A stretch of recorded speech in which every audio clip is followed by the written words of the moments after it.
আজহারি এমন একজন মানুষ যিনি he has change the history of Bangladesh. উনি ইতিহাসের চিত্রটাই পরিবর্তন করে দিয়েছে, ঠিক কিনা বলে? আমরা আগে মনে করতাম যে খেলোয়াড় হলেই শুধু সেলিব্রিটি হওয়া যায়, আমরা ভাবতাম নায়ক হলেই সেলিব্রিটি হওয়া যায়, আমরা ভাবতাম গায়ক হলেই সেলিব্রিটি হওয়া যায়। বাট আজহারি সাহেব প্রমাণ করেছেন নায়ক হয়ে শুধু নয়, গায়ক হয়ে নয়, খেলোয়াড় হয়ে নয়, একজন ইসলামিক লেকচারার হয়েও পুরো বিশ্বে সেলিব্রিটি হওয়া যায়। যুবক ভাইরা, ঠিক কিনা বলে? আগে আমাদের মায়েদের স্বপ্ন আমরা দেখতাম, অনেক মায়েরা বলতো আমার ছেলে বড় হয়ে খেলোয়াড় হবে, আমার ছেলে বড় হয়ে গায়ক হবে, আমার ছেলে বড় হয়ে নায়ক হবে, আমার ছেলে বড় হয়ে ইঞ্জিনিয়ার হবে, আমার ছেলে বড় হয়ে ডাক্তার হবে। স্বপ্ন এখন আগের মতো নেই। It has change totally and completely.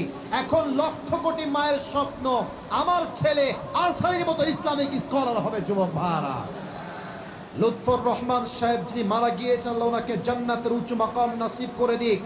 উনি বলেছিলেন আজহারি একদিন ফিরে আসবে, বিজয়ের বেশে ফিরবে, বীর বাহাদুরের বেশে ফিরে আসবে, ঠিক কিনা বলে?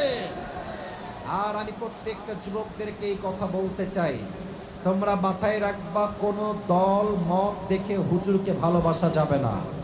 আমাদের প্রথম পরিচয় কোনো দল মত দিয়ে নয়। আমাদের রব এক, কোরআন এক, নবী এক, ধর্ম এক, আমরাও সবাই এক, ঠিক কিনা বলে?